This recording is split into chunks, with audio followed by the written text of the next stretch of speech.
자, 이제 앞에 화면 볼게요. 이번에는 뭐 로그인과 로그아웃 기능 이런 거 바로 만들어 봐도 좋겠지만 간단하게 다른 걸 하나 해볼 겁니다. 어떤 걸 할 거냐면 지금 우리가 만들어낸 이 프로그램 코드 같은 경우는 메인 메서드 안에 모든 핵심 기능 로직이 들어있어요. 그쵸? 그래서 프로그램을 메인 메서드가 실행을 담당하게 되었을 때 그냥 이 녀석 안쪽에서 코드가 쭉 실행이 되는 건데 그나마 클래스를 나눠서 역할을 분리시켜 놓은 것들은 util과 dto들밖에 없죠. 그래서 메인 메서드가 상당한 지금 현재 상태로서는 메인 메서드가 상당한 부하를 느끼는 상황이다. 메인 메서드는 사실 존재 의미가 뭐였어요? 프로그램, 자바에서 프로그램을 실행하기 위한 목적. 단순히 코드를 딱 실행해주는 목적이에요. 근데 얘가 핵심 로직을 다 가져버리면서 부하를 느낄 수밖에 없는 이런 상황이 되어 있습니다. 그래서 지금 이 상황을 좀 파괴를 시켜버릴 거예요. 어떤 느낌으로 갈 거냐? 앱이라고 하는 클래스를 하나 만들어낼 거고 이 앱 클래스 안쪽에 run이라는 메서드를 하나 만들 겁니다. 그리고 메인 메서드가 하는 일은 저 앱 클래스에 있는 run 메서드를 실행하고 끝날 거예요. 그럼 그 안에서 핵심 로직들은 다 이 녀석이 가지게 될 거고 얘가 실행되는 동안 얘가 프로그램이 끝나기 전까지 얘가 모든 기능들을 다 돌려버릴 거다. 이런 느낌으로 변화를 줄 겁니다. 제가 지금 말했던 내용 진행을 이건 제가 그냥 같이 할 거예요. 일단은 클래스를 하나 만들 거고요. 이름은 앱 이렇게 생성을 해 줄 겁니다. 그리고 여기로 가져올 내용은 내가 이제 run이라고 하는 메서드를 하나 만들어 낼 건데 리턴은 필요 없어요. 리턴 필요 없고 외부에서 호출해야 되니까 퍼블릭이라고 하는 접근 제어자 달아주고 사실은 이거 없어도 같은 패키지에 있기 때문에 가능은 하겠지만 의미를 좀 더 부합시켜 보자면 이렇게 달아줄 겁니다. 그리고 여기에는 스태틱을 달지는 않을 거예요. 근데 왜 그럴까요? 지금 메인 메서드가 가지고 있는 모든 핵심 로직이라면 사실 이만큼의 내용 전부거든요. 이만큼을 다 앱 쪽으로 옮기겠다라는 거예요. 근데 앱 클래스에 있는 run 안쪽으로 가져왔을 때 얘가 스태틱이면 어떤 문제가 발생해요? run이라고 하는 메서드가 핵심 로직을 다 가졌는데 그 run 메서드 자체가 스태틱이라면 무겁지 않을까요? 근데 스태틱은 프로그램이 실행하자마자 자리를 잡는다라 그랬죠. 그럼 그 실행하자마자 자리를 잡고 있는 그 run이라는 메서드가 생각보다 무거울 거란 얘기예요. 그리고 얘는 프로그램이 끝날 때까지 그 자리에서 사라지지 않겠죠. 물론 지금 우리가 구조를 변경시켜 놓고 실행하고 돌리는 그 와중에는 사실 스태틱이 붙나 안 붙나 큰 차이가 느껴지진 않을 겁니다.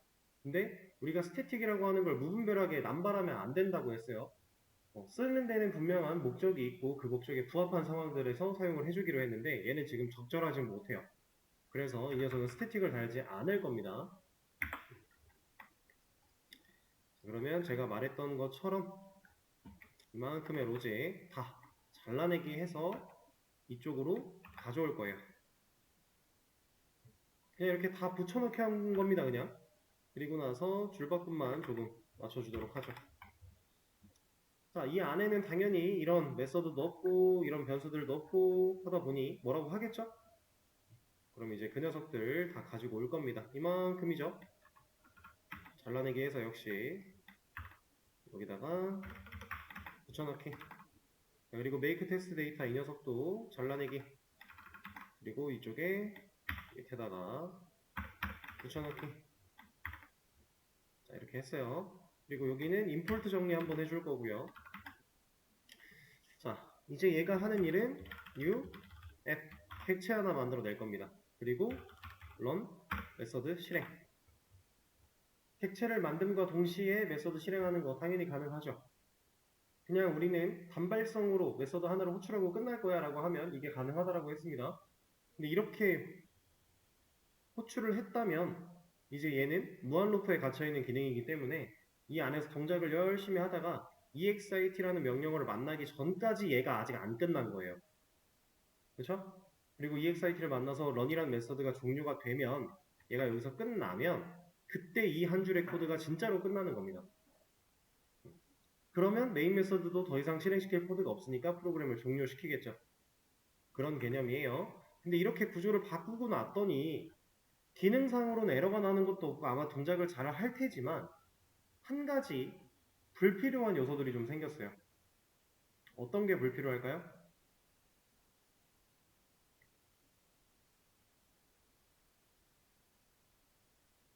지금 얘네들이 스태틱이었어야만 하는 이유는 메인 메서드가 스태틱이어서예요. 근데 런은 더 이상 스태틱이 아니기 때문에 얘네들이 프로그램이 시작함과 동시에 자리를 잡을 필요까지는 없겠죠. 스태틱을 제거할 겁니다. 그랬더니 스태틱 필드로는 초기화를 못하겠대요. 당연한 얘기죠. 스태틱이 아니니까. 그럼 이 녀석은 누구로 초기화를 하면 좋을까요?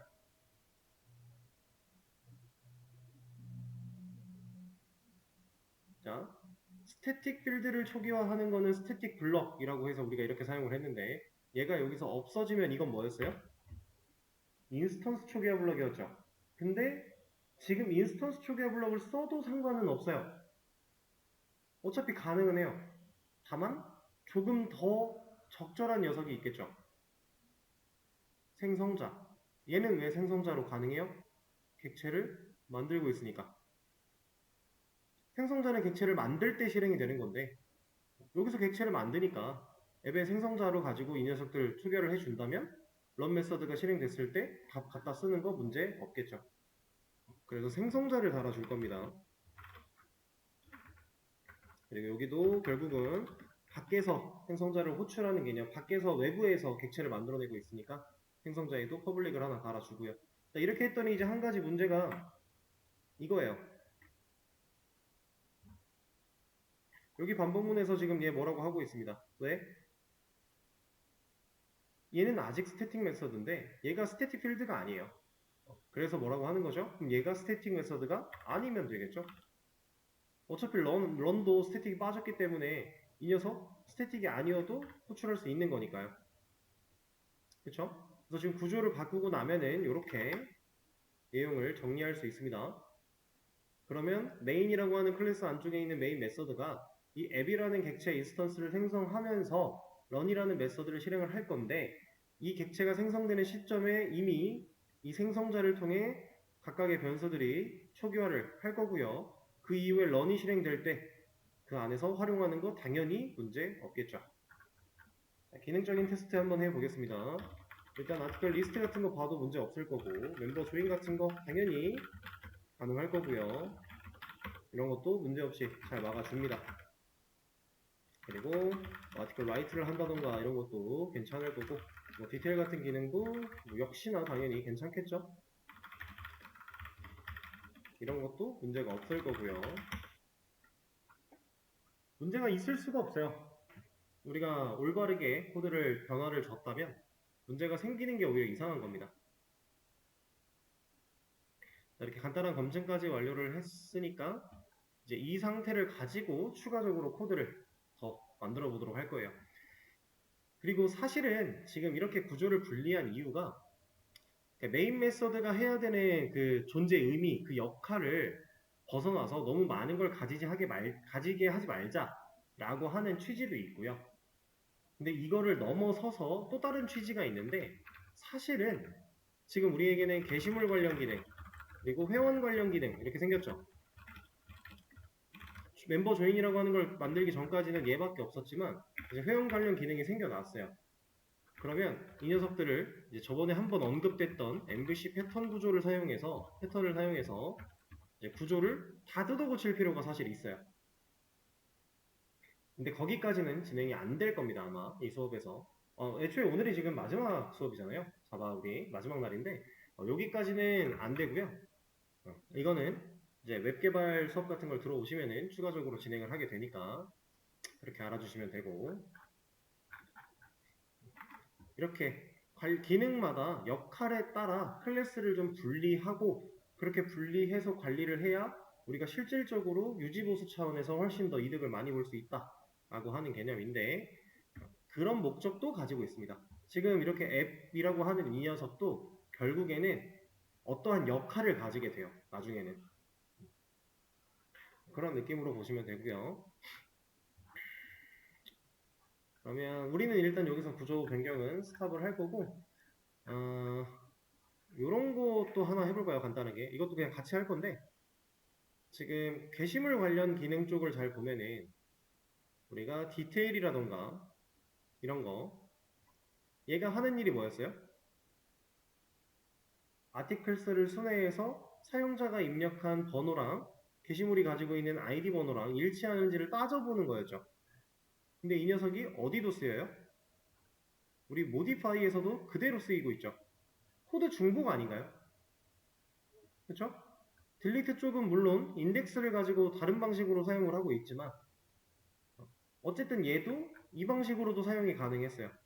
그쵸? 이거 이제 제가 올려드린 코드에 다 기록이 남아 있으니까 편의상 이거를 중복을 처리하면서 저 녀석도 같이 바꿔버리죠.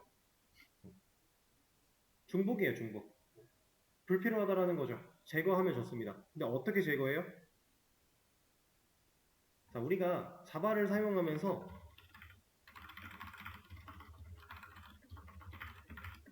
코드의 중복을 줄이기 위한 방법에 좀 다양한 방법들이 있어요.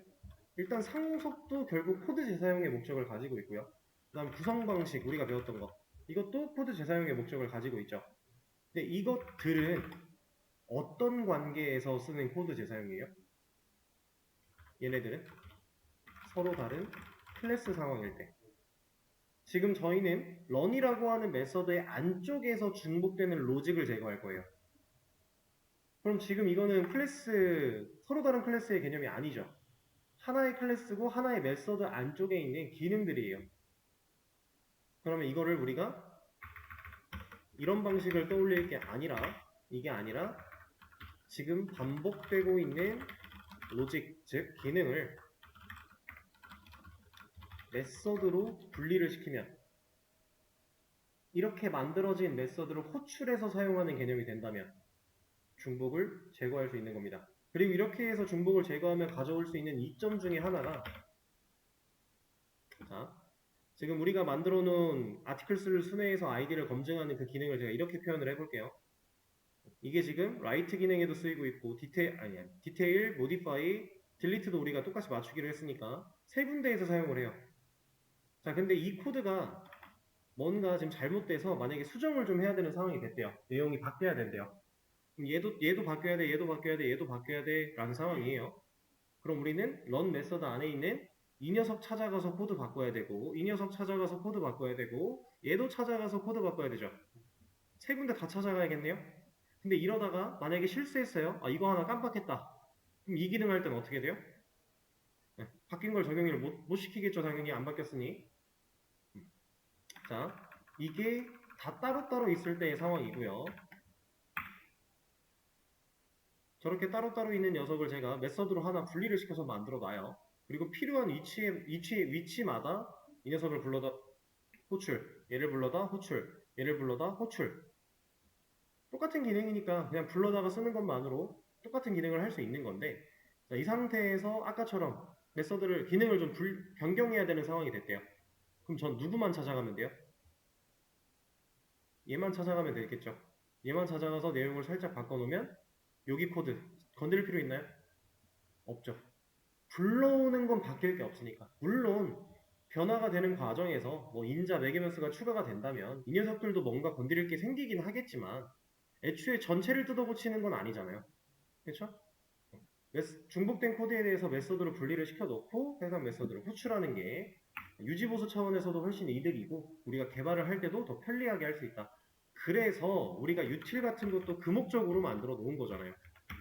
반복적으로 사용돼야 되는 이 녀석을 매번 코드로 넣어주면 불필요하니까 하나 빼놓자라고 했던 거죠.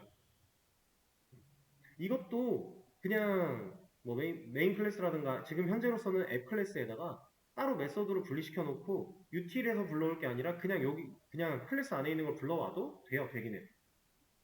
근데 다만 그러면 역할 분리에서 조금 개념이 섞여 버리게 되니까 역할을 좀 명확하게 분리하기 위해 이 녀석은 util로 온 겁니다.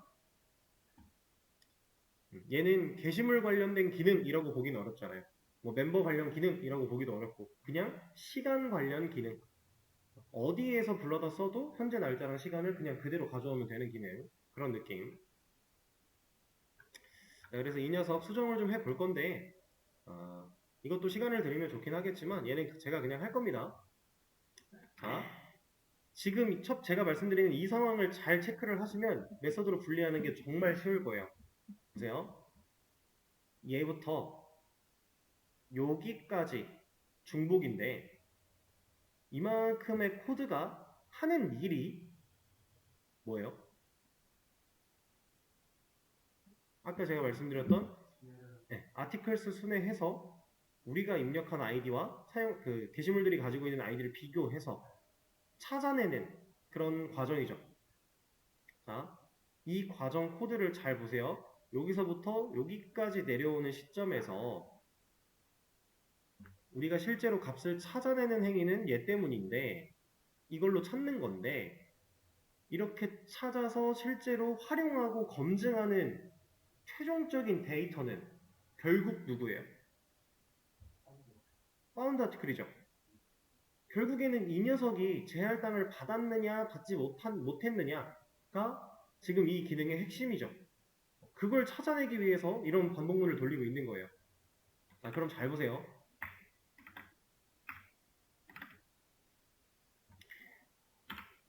자, 얘가 지금 이 코드가 없다라고 볼 거예요. 바깥으로 분리가 됐다라고 생각을 그냥 없다라고 보시고 얘가 널이면 못 찾은 거죠.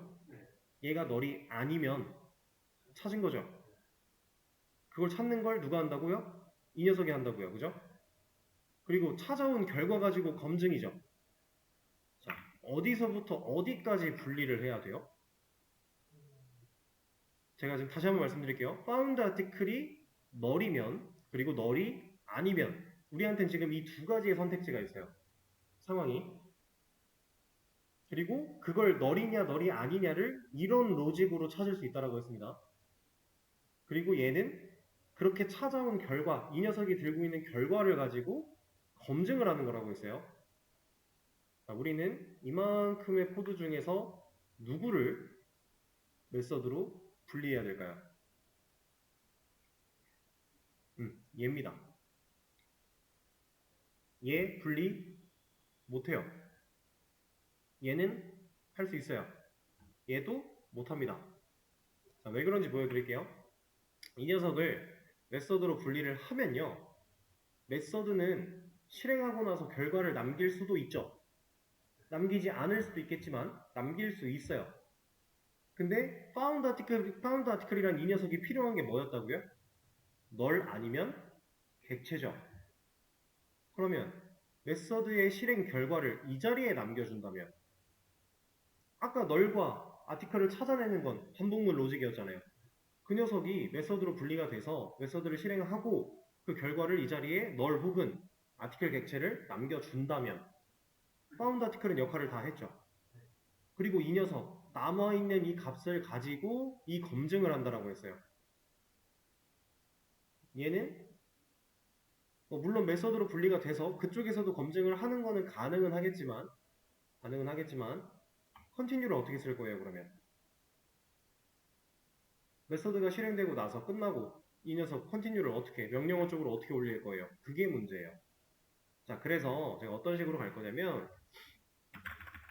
이 자리 파운드 아티클이 값을 가져야겠다라고 한 이 대입 연산자 이 자리에다가 적절한 메서드 이름을 하나 지어주겠습니다. 이렇게 get article by id 가져올 거야 뭐를 아티클 게시물을 뭘 통해서 id를 통해서 이 id는 인자로 넘겨줘야겠죠. 왜냐면 우리가 비교해야 될 대상이 여기 있으니까 이 녀석이니까 메서드로 분리가 되면 이 지역 변수 얘는 여기선 못 쓸 거 아니에요. 이 녀석 없으니까 일단 만들어 볼게요. 자, 이렇게 만들어 주면 밑에 만들어 질 건데 여기서는 다른 메서드이기 때문에 id라는 저 변수를 못 쓸 거니까 인자로 넘겨주자 라고 하는 겁니다. 어디 갔어? 여기서 id라는 인자로 넘겨주자. 그러면 저 아이디를 파라미터 매개변수로 받아줘야 되고요. 이렇게 받은 걸 활용해서 우리가 아까 잘라내기 했던 이 코드 사용할 겁니다. 자, 근데 잘 보세요. 이 반복문 그대로 가져왔는데 얘가 뭐 하는 거였다고요? 아니죠. 순회하고 검증해서 지금 이 과정, 이 한 줄 뭐 하는 거예요? 파운드 아티클의 값을 넣는 거죠. 자, 우리는 get article by id라고 하는 저 메서드를 실행하면 이 자리에 어떠한 결과를 남기겠네요. 왜냐면 애초에 대입연산자를 가지고 만들었으니까 얘 애초에 들고 있죠, 아티클을.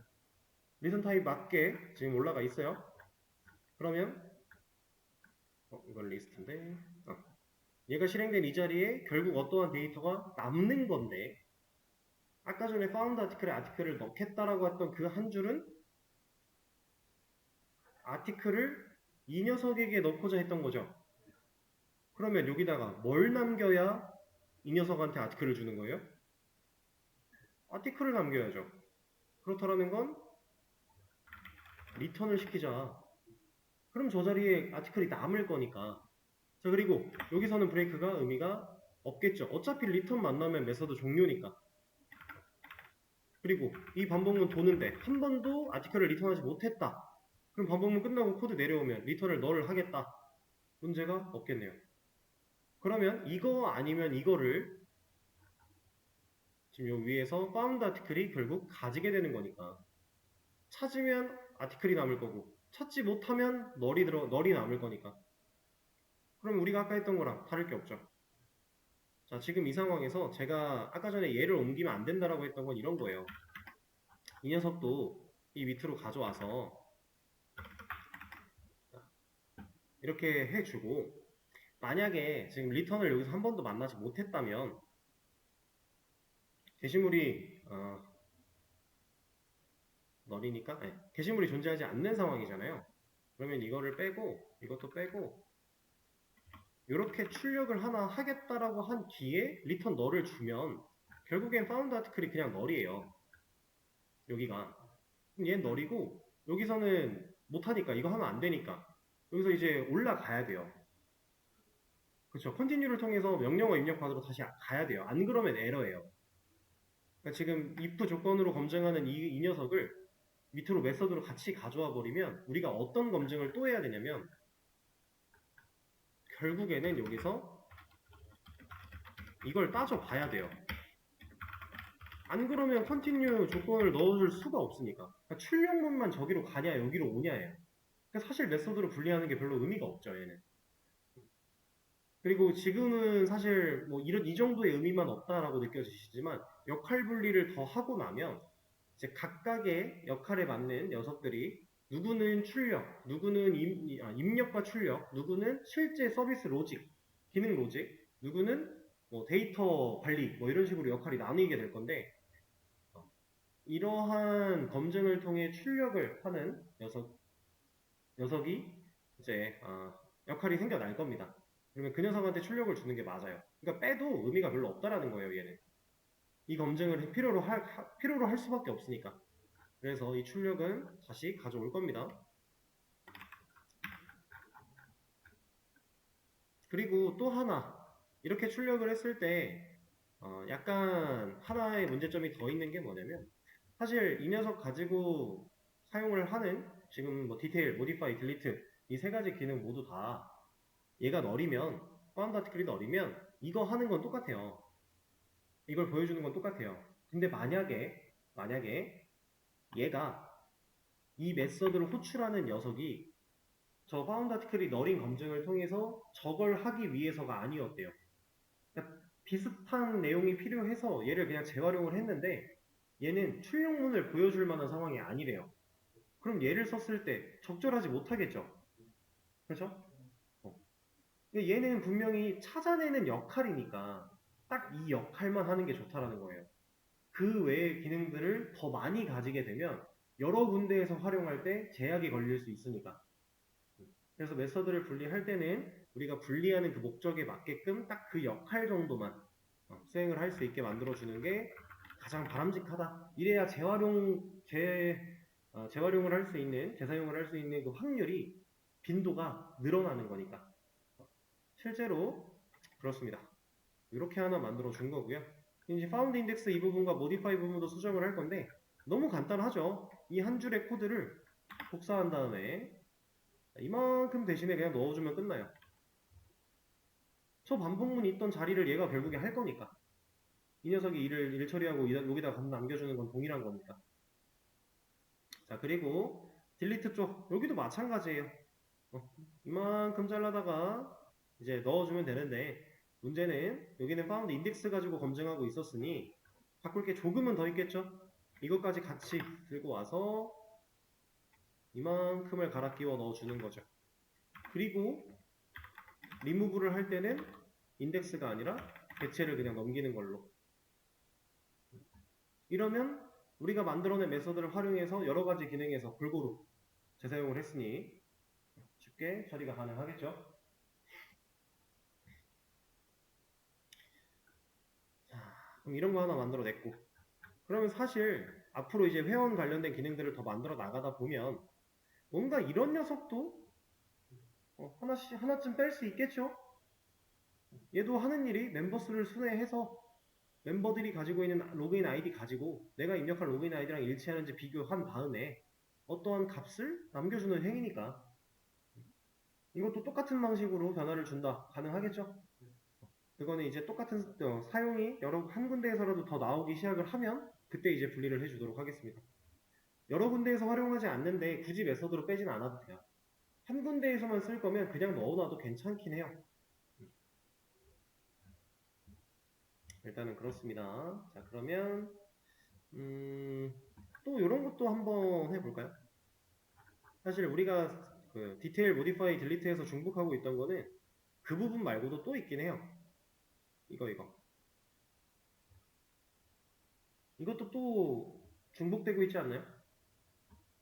이만큼 잘 보세요. 여기도 똑같이 있고요.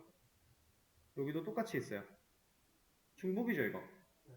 그러면 이 녀석도 어떤 메서드로 분리를 시켜서 처리할 수 있겠네요. 자, 한번 생각을 해보세요. 이만큼을 메서드로 분리를 한다. 제가 아까 설명드렸던 내용을 잘 기억하시면서 어디가 어떻게 분리가 돼야 될까요?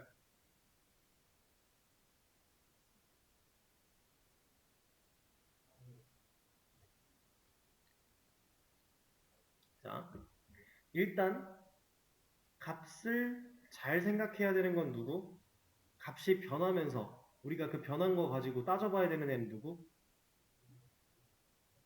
ID. ID가 지금 여기서는 특별한 조건은 걸려있지 않지만 ID가 정상적으로 숫자로 입력받지 못했을 때 이 캐치블럭이 일을 하는 거죠. 그쵸? 자, 이거는 근데 우리가 방금 전에 했던 것보다는 조금 어렵게 느껴지실 수도 있으니까 제가 그냥 보여드릴게요.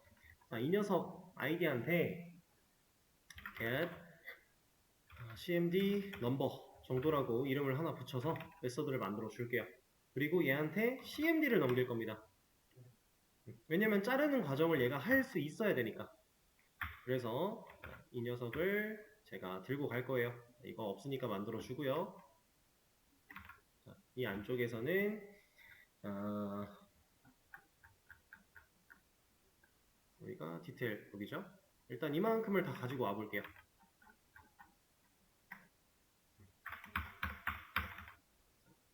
일단은 가지고 왔습니다. 자, 여기서 제가 어떤 처리를 할 거냐면 일단 id 변수 하나 만들어서 -1 넣어 줄 거고요. 여기 0 넣어도 상관없어요. 어차피 게시물은 0번으로 들어오는 거 없을 거니까 실제 번호를 1부터 우리가 사용하고 있으니 -1, 0 이런 거 상관없는데 어쨌든 -1 하나 넣어주고 나서 이 과정을 할 겁니다. 그리고 여기서 문제가 없다면 아이디를 리턴해 버릴 거예요. 문제가 없다면. 그리고 문제가 있다면 그때는 -1을 리턴할 겁니다. 그리고 얘는 없앨 거예요. 이렇게. 이러면 자, 여기서 만약에 익셉션이 발생을 한다면 그 다음 코드를 실행하지 않고 캐치블럭이 일을 할 거기 때문에 얘는 리턴을 못해요. 근데 여기서 문제가 없으면 얘는 그 다음 코드를 실행을 해버려요.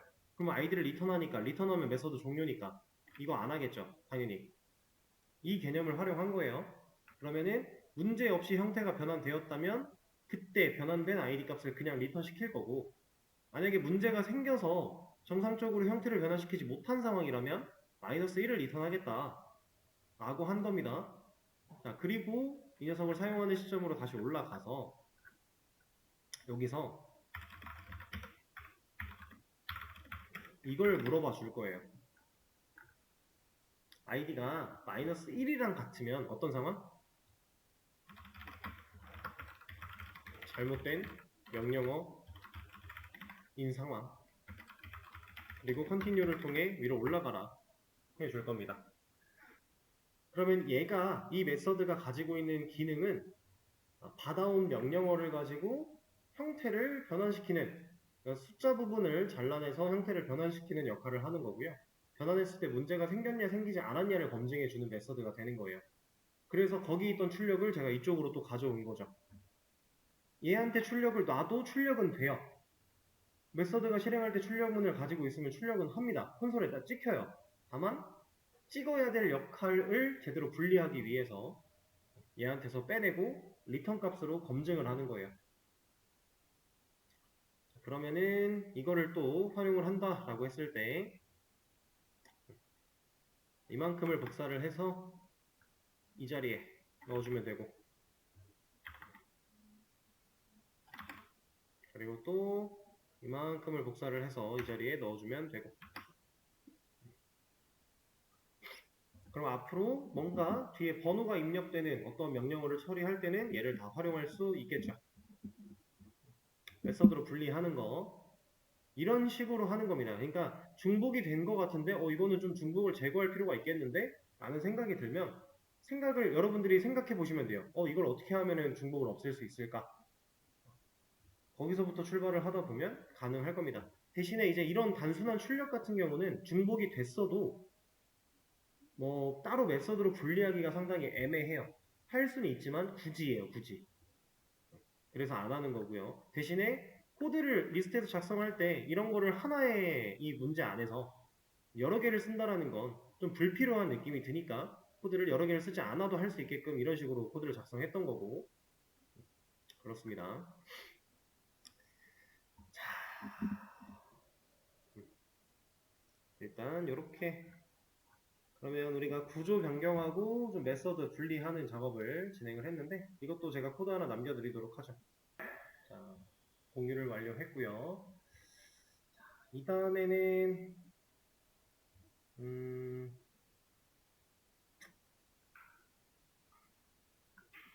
이제 로그인 로그아웃 진짜로 해볼까요?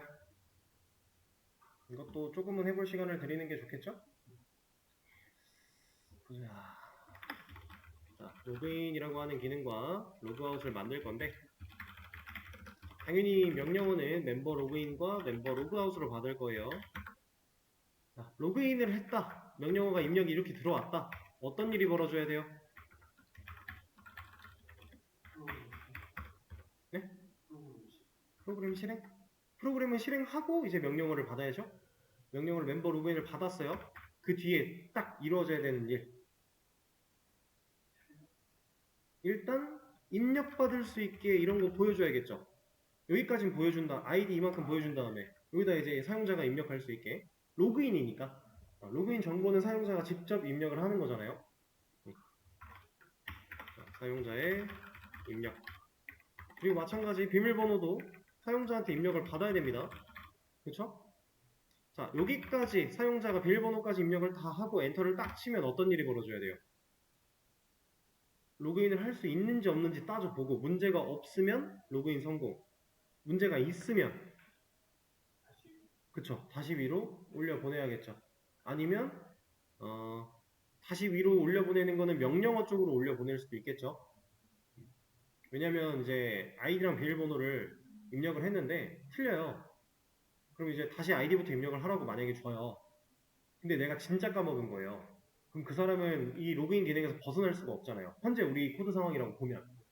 그래서 아예 그냥 명령어를 다시 입력받을 수 있게 돌아가게끔 처리를 하는 것도 괜찮겠죠. 대신에 공백 검증은 해줄 필요가 있을 것 같고요.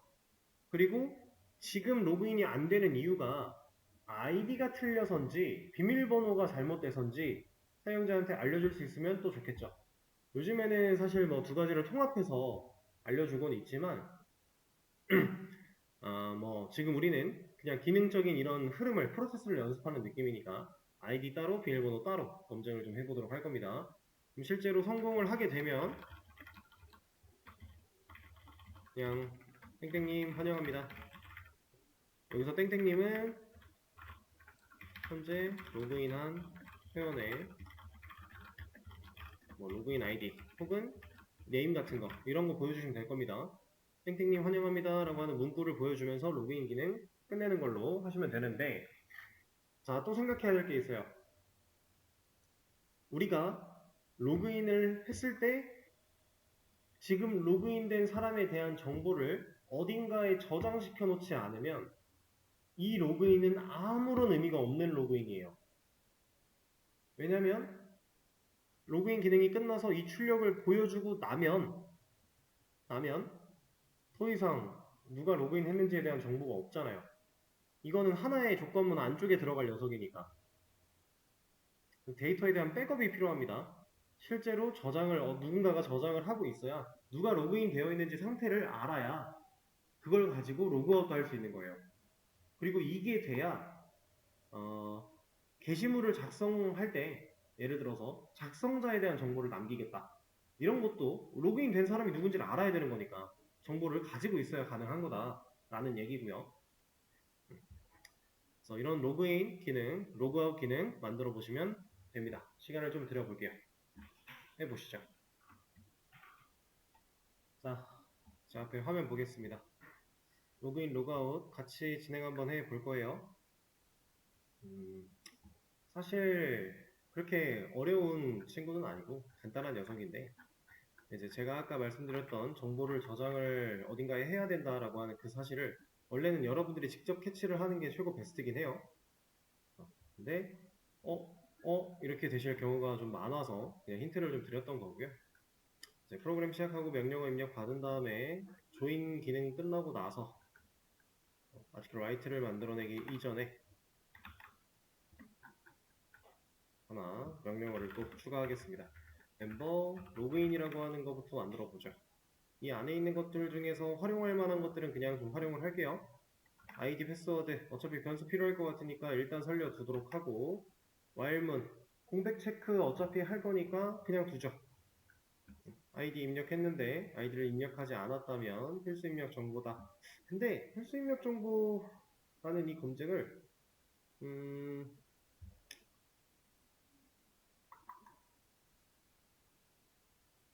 아이디로 돌아가게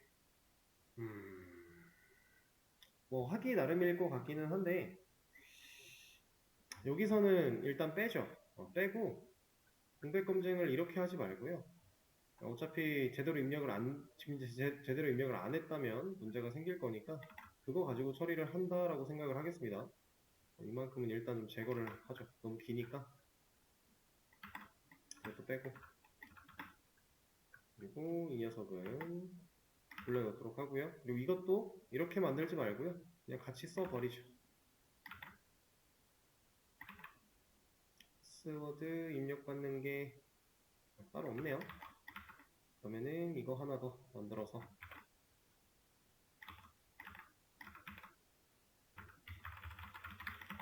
둘 다 입력을 먼저 받겠습니다. 이렇게 해주고, 자, 이거 빼고요. 이것도 일단 뺄 거고, 이 녀석은 잠깐만 살려놓도록 하죠. 자, 여기서 이제 우리가 생각해야 되는 거, 아이디랑 비밀번호 딱 입력을 둘 다 받았다. 입력 받은 값을 가지고서 멤버스를 순회를 한번 해봐야 돼요.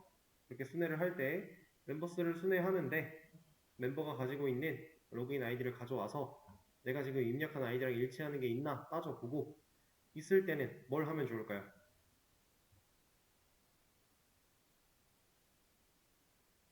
자, 저는 아이디랑 비밀번호 입력한 후에 로그인을 시도를 했을 때 아이디가 잘못됐으면 당신 지금 아이디가 잘못됐어 알려줄 거고요. 비밀번호가 잘못됐으면 당신 지금 비밀번호가 잘못됐어 라고 얘기를 해줄 거예요. 그걸 하기 위해서 저 순회하는 과정에서 찾아낸 저 녀석을 여기서 받아주도록 하죠. 네, 이렇게 되면은 멤버라는 변수가 여기 중복됐으니까 여기는 m이라고 바꿔줄게요. 그리고 이 과정 대신에 멤버에다가 찾아냈을 때 m을 저장을 시키겠습니다. 이거는 우리가 get article by id 했던 거랑 사실상 다를 바가 없어요. 그리고 밑으로 내려와서 만약에 저렇게 찾은 과정을 통해 멤버가 한 번도 제할당을 받지 못했다면 얘는 일치하는 녀석이 없었던 거죠. 지금 id 가지고만 검증을 했어요. 사용자가 입력한 id 가지고만 검증을 했을 때 일치하는 경우가 없으니까 여기도 이걸 써줄까요?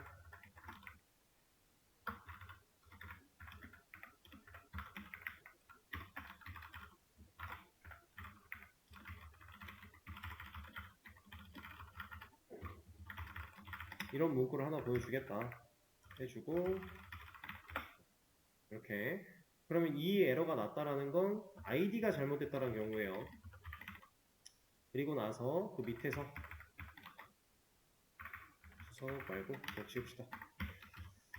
만약에 멤버라고 하는 이 녀석이 가지고 있는 get 로그인 패스워드 여기까지 코드가 내려왔다면 널이 아닌 경우일 거니까 실제로 멤버를 제할당 받은 경우겠죠. 그 녀석이 가진 로그인 패스워드랑 내가 입력한 로그인 패스워드랑 일치하는지 여기서 따질 겁니다. 그리고 요거까지 일치를 해버리면 로그인 성공이죠. 아이디는 여기를 통과하는 순간 아이디는 존재했다는 얘기가 되는 거고 이건 뭐야? 여기는 M 가지고 해야죠. 여기를 통과했을 때 아이디는 이미 검증이 끝난 거고 여기서 패스워드 검증했을 때 문제가 없다면 통과니까 우리는 부정을 먼저 막아야 되니까 일치하지 않을 때 라고 해서 여기다가 비밀번호를 확인해주세요. 이런 식으로 보여주겠다. 자, 그러면 여기서 걸리면 ID, 여기서 걸리면 비밀번호가 문제 이렇게 역할을 나눠놨죠? 두 개의 상황에 따라서 다르게 보여줄 수 있는 상황이 됐고 이거 두 개를 다 뚫고 코드가 내려왔다면 실제로 로그인에 성공한 시점이 될 거니까 뭐 이런 식으로 보여주면 되겠죠? 그때는 로그인 아이디 그냥 보여주고 네임을 보여줄까요? 네임 같은 경우는 어차피 멤버라고 하는 녀석이 여기까지 내려왔다면 들고 있을 거니까 이거 가지고 보여주면 됩니다. 여기까지 뚫었을 때는 이 멤버가 결국 M을 들고 있는 상황일 거니까 찾은 상황이니까 문제 없으니까 네, 이름 보여준다. 자, 이렇게만 기능을 만들어 놓으면 사실 아무 메리트가 없다라는 얘기예요. 왜 그런 거 하면 자, 일단 조인을 먼저 할게요. 그 다음에 멤버 로그인을 합니다. 당연히 이제 이거 일단 틀려봐야겠죠? 아이디 없는 거, 비밀번호는 있는 거 한번 쳐볼게요. 아이디 존재하지 않아요. 다시 아이디는 있는 거, 비밀번호가 없는 거 그럼 비밀번호를 확인해주세요. 당연히 둘 다 없으면 뭐가 걸러지겠어요? 아이디가 걸러지겠죠. 근데 실제로 로그인에 성공을 한다 라고 하면 환영합니다가 떴어요. 로그인이 된 거 같죠? 하지만 우리는 아직 아무런 의미가 없다. 왜? 똑같이 로그인을 또 할 수 있으니까. 동일한 회원으로 가능하고 다른 회원이 존재했다면 다른 회원으로도 로그인이 가능한 거예요. 이건 말이 안 되는 거죠. 애초에 화면이 있는 상황이라면 로그인을 하고 났을 때에는 로그인 버튼 자체가 안 보이는 게 맞아요. 지금 얘는 로그인을 안 했으니까 버튼이 존재하는 거고 만약에 로그인을 한다 그러면 로그아웃 버튼밖에 없잖아요 이제. 이게 맞죠 원래는. 근데 우리는 화면이 없어서 그렇게 구현을 할 수 없으니 만약에 누군가 로그인을 했을 때 또 로그인을 시도를 한다면 당신 지금 로그인 상태야 로그아웃부터 하고 와 라는 식으로 돌려보내야 돼요. 그걸 하기 위해선 누군가 로그인을 했다라는 그 시점에 우리가 어떤 정보를 저장을 할 필요가 있다. 그리고 그 정보는 로그인에 대한 파악이 필요한 모든 녀석들이 다 써야 되기 때문에 지역 변수로 만들면 안 된다. 그래서 이 녀석은 전역 변수로 만들어야 된다라는 거예요. 하다못해 이 명령어를 입력받기 전에는 생성이 돼야 돼요. 상황 이해되실까요? 그렇지 않고서는 이 안쪽에 있는 if들, 각각 명령어를 받아들이는 그 if 분기들이 공통으로 다 사용할 수 없겠죠. 가장 베스트는 사실 전역 변수로 가는 건데 지금 당장은 전역 변수로 안 가도 문제가 없지만 전역 변수로 그냥 가겠습니다. private member 로그인드 멤버 정도로 이름을 하나 지어주도록 하고요. 자, 이 녀석은 여기서 그리고 여기 얘네들은 이제 this를 붙여도 되겠죠?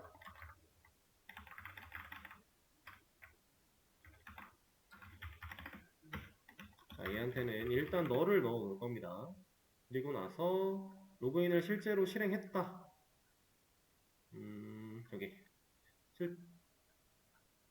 여기서 실제로 환영합니다를 보여주는 이 시점에 저 위에 만들어져 있는 로그인드 멤버라는 변수에다가 현재 회원 멤버 데이터를 저장을 시키겠다. 그러면 로그인이 실제로 성공했을 때에만 얘는 재할당을 받은 거예요. 로그인을 성공하지 못하고 이 위에서 걸러졌다면 해당 코드는 실행이 안 됐을 거니까 그대로 널이겠죠. 자, 이거 가지고 검증하면 돼요. 어떻게? 만약에 디스점 로그인드 멤버 이 녀석이 가지고 있는 값이 널과 같다면 이거 무슨 상황이에요?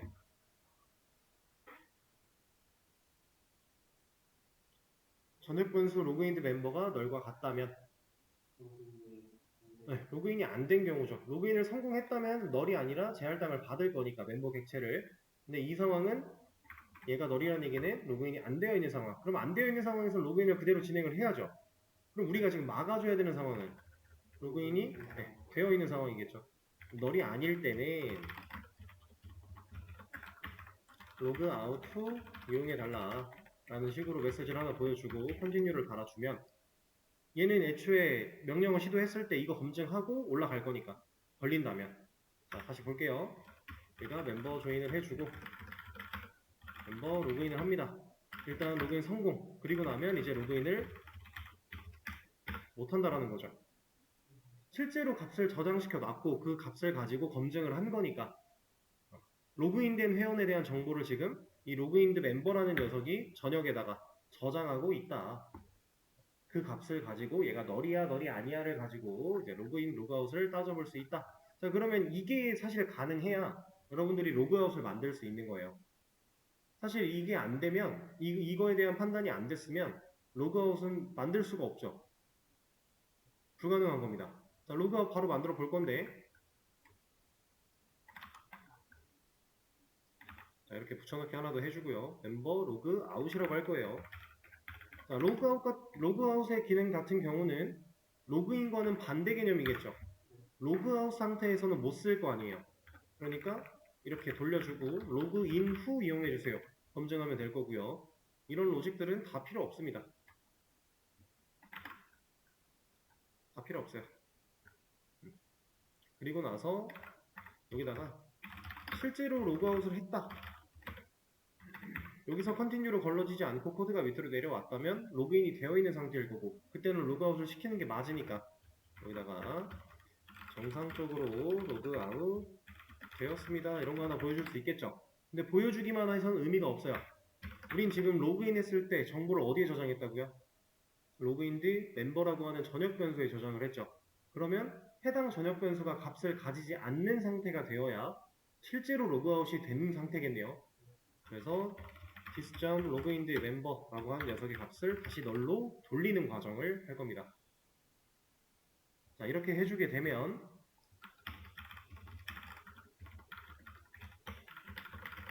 자 일단 로그인을 아직 안 했는데 로그아웃을 하겠다. 그러면 저 녀석은 너를 들고 있을 거니까 걸리겠죠. 그럼 로그인을 먼저 해볼게요. 자, 이 상태에서 로그아웃을 시도하면 정상적으로 로그아웃 되겠죠. 자 이게 근데 진짜로 로그아웃 됐는지 확인을 해보려면 또 해보면 되겠죠. 이제는 로그인하고 오래요. 우리가 변수 하나를 전역 변수로 만들어 놓고 이 녀석이 값을 가졌냐 가졌지 않냐를 가지고 로그인 상태 체크를 하고 있는 겁니다. 자 여기까지 했을 때 이제 로그인, 로그아웃 기능을 다 만들어낸 건데 여러분들이 실제로 나중에 웹 개발을 진행하면서 로그인을 할 때는 이렇게 변수를 사용할 게 아니라 그때도 변수를 쓰긴 쓰지만 세션이라고 하는 개념을 좀 활용하시게 될 거예요. 세션. 이거는 우리가 웹사이트를 사용하다 보면은 한 번쯤은 들어봤을 법한 이름인데 뭐 예를 들어 금융 사이트 같은 데 들어가서 로그인 해놓고 시간 오랫동안 아무것도 안 하고 냅두면 나중에 뭐 하려고 클릭했을 때 세션이 만료됐다. 그러면서 로그인 다시 해라. 뭐 이런 얘기 나올 때 있어요.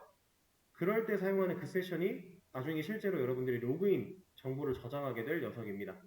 네, 지금은 이런 거 없으니까 얘는 이제 웹 환경을 구축해야만 사용할 수 있는 녀석이에요. 그래서 지금 우리한테 이런 게 없어서 그냥 변수 가지고 값을 저장하고 있다 아는 거고요. 그리고 이렇게 만들었기 때문에 이제 이런 검증들 필요한 기능마다 다 넣어줄 수 있겠죠. 로그인을 해야만 쓸 수 있는 기능이다 라고 하면 이 녀석을 복사해다가 그 명령어 밑에 바로 넣어준다면은 로그인 안 했을 때는 그 기능을 사용하지 못하게끔 막아줄 수 있을 거고요. 그런 식으로 여러분들이 이제 앞으로 처리를 추가로 하면 되는데 저는 이거 보여드릴 겁니다. 지금 보세요. 이 녀석 사실 얘랑 하는 일 거의 똑같은 거예요. 왜 똑같아요? 얘랑 하는 일이 왜 같죠? 네, 순회하고 아이디로 비교하잖아요. 로그인 아이디로. 돌려주는 리턴 값만 다른 거예요, 지금. 불린 타입을 쓸 거냐, 아니면 멤버 객체를 쓸 거냐, 그 차이밖에 없죠. 근데 이렇게 값 만들어낸 거는 검증을 위해서 쓰고 있죠. 그럼 여기 멤버로 받아와도 문제 없겠네요. 그래서 이 두 녀석 합칠 겁니다. 자, 방식은 똑같아요. 이거는 근데 상황 적절을 보면은 이 녀석을 바꾸는 게 먼저 바꾸는 게 더 이해하기 쉬우실 거니까 이 널 대신에 get member by login id 아까 전에 만들었던 get article by id랑 좀 유사하죠. 이 녀석은 인자로 뭐 줘야 돼요? 비교할 대상 사용자가 입력한 로그인 아이디 넘겨줘야겠죠.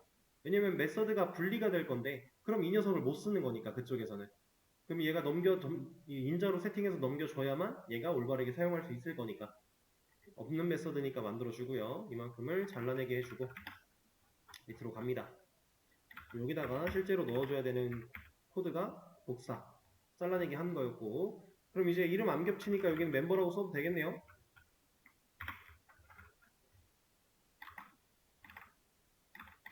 자 근데 여기서 이거 대신에 하려고 했던 거는 이제 리턴으로 처리하면 되겠죠. 우리가 이미 이건 했던 거니까. 그리고 이 코드에서 한 번도 리턴을 못했다면 널 리턴하는 거. 우리 아까 get article by id 한 거랑 똑같죠? 다를 게 하나도 없습니다. 자, 그러면은 로그인해서 이렇게 처리했고 이거 가지고 널일 때 검증하는 거 문제 없을 거고요. 그럼 이 과정을 가져와서 이대로 가져오면 안 되겠죠? 이것만 가져와서 여기다가 넣어주도록 하고 자, 이제 이 녀석이 가지고 있는 값을 가지고 얘가 true랑 같냐라고 물어볼 게 아니라 얘가 널이 아니냐를 물어봐야겠죠? 얘는 찾으면 값을 돌려줄 건데 지금 회원가입 상황에서는 찾았으면 중복된 거니까 그렇죠? 상황 판단만 잘 해주시면 돼요. 나머지는 건드릴 거 없겠네요. 이렇게 그럼 또 중복 하나 제거했죠. 자 그리고 중복을 제거할 수 있는 게 하나가 또 있는데 예를 들어서 이런 겁니다. 회원가입 기능은 로그인을 해야 쓸 수 있는 거예요? 로그아웃해서 쓸 수 있는 거예요? 로그아웃이죠. 그러면 회원가입을 시도하려고 할 때 누군가 로그인을 한 상태라면 막아야겠죠? 이걸로 막아주면 되겠죠? 로그아웃을 해야만 회원가입을 쓸 수 있는 거니까 이거 가지고 회원가입 쪽 꼭대기로 올라와서 여기다가 넣어줍니다. 그럼 이거 시도했는데 얘가 이미 널이 아니라면 로그아웃부터 하고 와. 가입하고 싶으면 로그아웃을 해. 이런 얘기죠.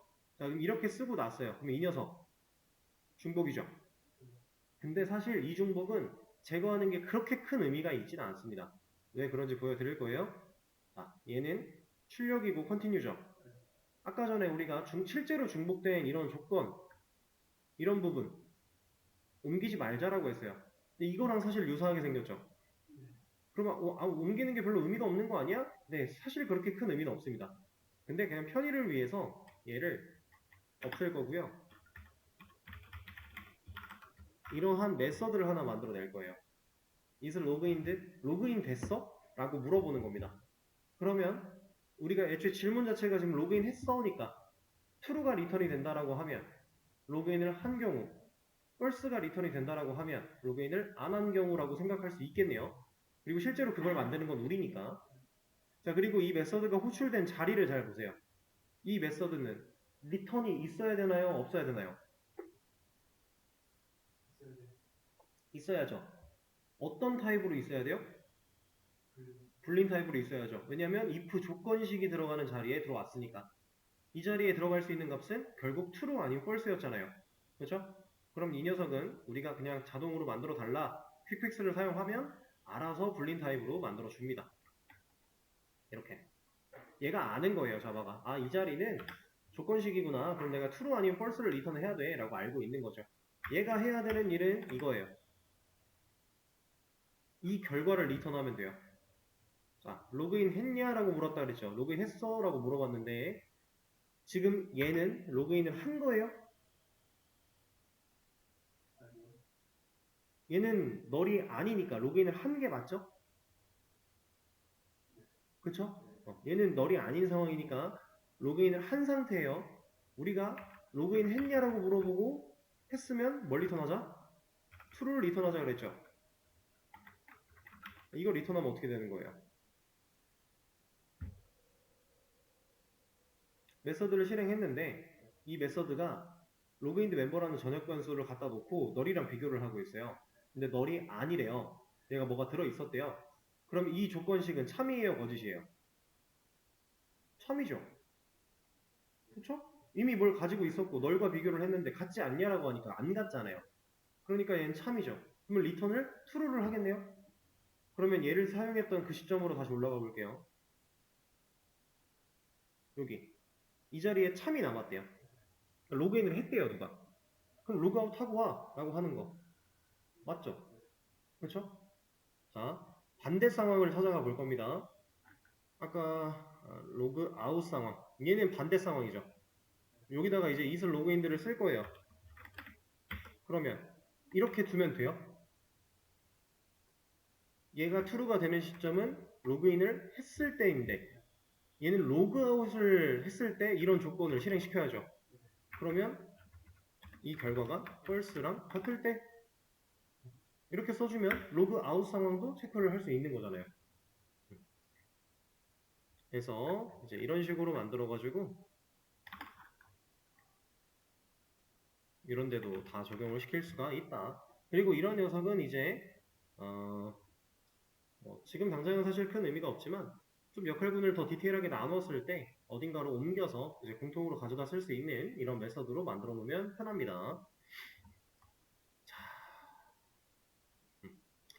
그럼 멤버 쪽에는 이제 이런 것들을 다 추가를 했고요. 시간이 얼마 남지 않았는데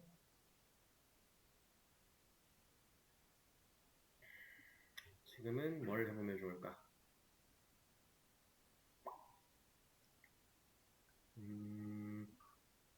이런 거 하나 말씀드리죠. 만약에 제가 이걸 하나 가져와서 아티클 라이트에다가 넣었어요. 그럼 이제 얘는 로그인을 안 하면 쓸 수 없는 기능이 됐죠. 아티클 라이트는 무조건 로그인을 해야만 해요. 근데 사실 여러분들이 게시판 사용했던 거를 한번 떠올려 보세요. 게시판을 사용한다. 제가 로그인을 안 하면 글 쓸 수 있나요? 로그인을 안 하고 글을 쓸 수 있는 이런 상황 거의 대부분 없어요. 이런 게 가능하게끔 할 수도 있어요. 실제로 가능한 사이트도 있고요. 근데 대부분의 게시판들은 로그인을 해야 글을 쓸 수 있는 권한을 보통 줍니다. 네이버 카페 같은 거 가장 대표적인 그런 게시판을 보시면 로그인을 안 하고 글 쓰는 건 없어요. 그러면 우리가 지금 아티클 라이트를 로그인을 해야만 쓸 수 있는 기능으로 만들어 놨으니까 이제 게시물을 작성하면 누가 이 게시물을 작성했는지 정보를 저장할 수 있지 않을까요? 로그인을 해야만 사용 가능한 기능으로 만들었으니까. 그렇죠? 그리고 이렇게 작성자에 대한 정보를 저장을 해야만 하는 이유가 누가 쓴 글인지 보통 알려주죠. 게시판은. 그러려면 저장해야죠. 그리고 이 게시물을 내가 썼을 때에만 수정이나 삭제 기능을 사용할 수 있게 해야 돼요. 내가 글을 열심히 써놨는데 누군가 들어와서 지워버렸대요. 그게 가능하다는 건 사실상 말이 안 되는 거죠. 근데 우리 프로그램은 지금 현재 로그인 기능이 이제 만들어졌기 때문에 그런 게 없어요. 그럼 여러분들이 앞으로 추가적으로 그런 개발도 해보시면 좋겠죠? 권한 체크를 해야 된다는 얘기예요. 당연히 로그인 검증도 해야 되는 거고. 자, 근데 이거를 할 때 이제 중요한 사항 중에 하나가 게시물 우리가 작성자의 정보를 어디다 저장을 해야 되냐면 게시물 자체에 같이 저장해야 돼요. 그러니까 하나의 게시물, 즉 하나의 아티클이죠. 우리가 객체로 관리를 하니까 그럼 하나의 아티클 안에 번호, 제목, 내용, 뭐 날짜 이런 데이터 들어있는 것처럼 여기에 작성자가 있어야 돼요. 그래야 각각의 게시물들이 작성자를 개별로 다 가질 수 있는 거니까 그렇게 만들어야 되는데 여기서 중요한 사실은 아티클에 저장하는 작성자의 정보는 뭐가 들어가야 좋을까요? 어떤 아이디? 로그인 아이디? 이거? 얘도 나쁘지는 않아요. 가능은 해요. 왜냐면 중복이 안 되게끔 막았으니까. 근데 이걸 하지 않습니다. 대부분의 웹 개발 상황에서는 로그인 아이디를 저장하지는 않아요. 뭘 저장하냐면 아이디를 저장을 해요. 이 아이디는 뭐였어요? 네, 번호였죠. 이거 가지고 해요.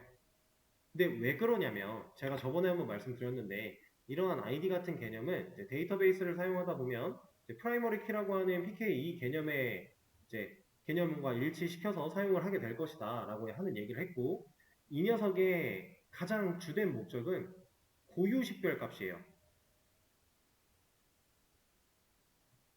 어떠한 데이터를 찾아낼 때 혹은 알아볼 때 그 녀석을 판단할 수 있는 고유한 식별값 그 역할을 이제 PK로 보통 사용을 합니다. 물론 이것만 있는 건 아니고 이 역할 말고도 되게 다양한 역할들을 수행을 할 수 있어요. 얘가 PK라는 녀석이. 근데 로그인 아이디도 결국에는 우리가 중복을 막았기 때문에 어떻게 보면 고유한 식별값 역할을 수행할 수 있죠. 근데 얘는 데이터베이스 상에서 보통 데이터를 처리할 때 딱 중복 안 돼까지만 의미를 가져요. 요거까지만 의미를 가집니다. 그 외적인 기능에서는 효율이 떨어져요. 그러다 보니까 우리는 이 고유 식별값 역할도 수행하면서 기타 등등 다른 여러 가지 기능을 포함하고 있는 효율이 좋은 이 PK라는 녀석을 사용해서 정보를 저장을 해요. 이건 이제 DB에 PK와 FK라고 하는 이 개념이 연관되어 있는 건데 얘가 이제 주키고요. 얘가 이제 외래키라고 표현을 합니다. 그래서 보통 어떤 식으로 사용을 하는 거냐면 이렇게 아티클이라는 녀석이 있고 이렇게 멤버라는 녀석이 있을 때 아티클의 한쪽에다가 멤버의 아이디를 실제로 저장을 한다면 데이터가 이렇게 들어와 있을 거예요. 이런 식으로. 그러면 얘는 멤버 테이블에 있는 멤버라고 하는 이 녀석이 가진 PK를 참조하는 녀석이다 라고 해서 FK라고 불러요. 이렇게 데이터를 관리를 해야지 실질적으로 RDBMS라고 하는 그 데이터베이스 형태를 다룰 때 여러분들이 큰 어려움 없이 데이터를 다 처리할 수 있게 돼요. 이거는 뭐 모르는 상태에서 들으면 사실 저게 뭔 소리야 싶은 게 당연한 거니까 궁금하신 분들은 이제 데이터베이스 쪽, DBMS 쪽 이쪽 관련해서 공부를 좀 해보시면 이해가 좀 될 겁니다. 그래서 그 개념 때문에 절대로 PK를 사용해요. 그러면 그 아이디를 멤버의 신분을 넣는 거잖아요. 그럼 결국에는 멤버의 그 작성, 그러니까 그 아티클 리스트했을 때는 이 아이디가 나오는 게 아니라 사용자가 누가 쓰는지가 나와야 되잖아요. 그쵸. 근데 그러면 그 아이디로 한 번 더 멤버에서 찾아서 표시를 하면 맞아요. 지금 현재 우리 상황은 자바만 가지고 하니까 지금 딱 말씀하신 것처럼 이렇게 저장된 데이터를 가지고 멤버스를 한 번 더 순회를 해야 되고, 순회했을 때 찾은 객체, 멤버 객체가 가진 이름 혹은 로그인 아이디를 리스트나 디테일에서 보여줘야 돼요. 좀 과정이 하나가 더 생기니까 불필요한 것 같죠? 근데 사실 이게 데이터베이스에 있는 데이터를 가져오는 상황이 된다면 이거를 두 번 일할 필요는 없어져요. 그리고 실제로 이렇게 처리를 해야 DB서부터는 더 효율이 올라갑니다. 이렇게. 그래서 우리는 절대 그냥 직설적인 데이터를 저장하는 게 아니라 고유 식별값 역할을 수행하는 녀석을 저장을 한다. 그렇게 처리를 합니다. 저장하는 방식은 사실 간단하겠죠. 내가 로그인을 해야만 쓸 수 있는 기능으로 만들어 놨기 때문에 로그인을 한 상태로 이 녀석들을 다룰 수 있을 거예요. 그러면 게시물이 조립되는 이 시점에 나는 회원의 번호를 게시물에 같이 저장해야 되니까, 지금 로그인되어 있는 회원 정보 누가 알고 있어요? 로그인드 멤버라는 전역 변수가 알고 있죠. 그럼 그 녀석이 가지고 있는 값을 이렇게 넣어주면 돼요. 이렇게. 뭐 따로 입력받거나 추가할 것도 없어요. 얘는 우리가 이미 전역 변수로서 로그인되어 있는 회원을 알고 있으니까. 이걸 제대로 받아들이기 위해서는 아티클에 변수가 하나 추가가 돼야 되는 거고, 그죠? 그리고 이 데이터가 받아온 거를 제대로 같이 조립할 수 있게끔 생성자에도 추가를 해줘야겠죠.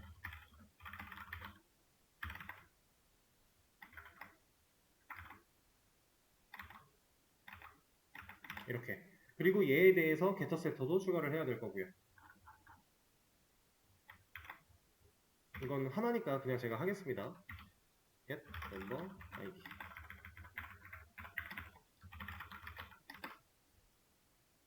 이렇게.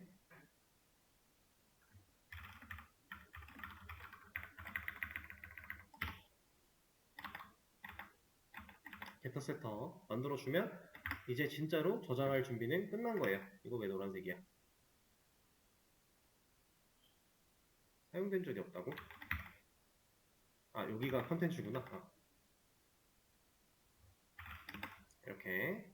자, 그럼 게터 세터까지 처리를 했으니까 앱에서 여기도 문제군요. 여기는 뭐 테스트 데이터니까 그냥 뭐 이런 식으로 데이터 넣어주면 에러는 사라질 거예요. 뭐 이번 회원이 다 썼다 이런 느낌으로 가져가면 됩니다. 자, 이렇게 저장을 해놓은 걸 가지고 이제 리스트나 디테일에서 작성자 이름 보여주는 거, 그리고 모디파이나 딜리트 쪽에서 검증, 권한 체크한 다음에 실제로 로그인한 회원이 맞을 때에만 수정 삭제 가능하게, 만약에 틀렸다면 당신은 이 글에 대해서 권한이 없어 라고 하면서 쫓아내야죠. 그런 기능 여러분들이 앞으로 추가적으로 더 고민을 해보시면 좋을 것 같고요. 그리고 그렇게 하는 과정에서 뭔가 이거는 좀 설명이 필요할 것 같아 잘 모르겠다 하시는 거 있으면 저한테 질문하셔도 좋아요. 그렇게 하는 걸로 하고 일단 녹화는 여기까지.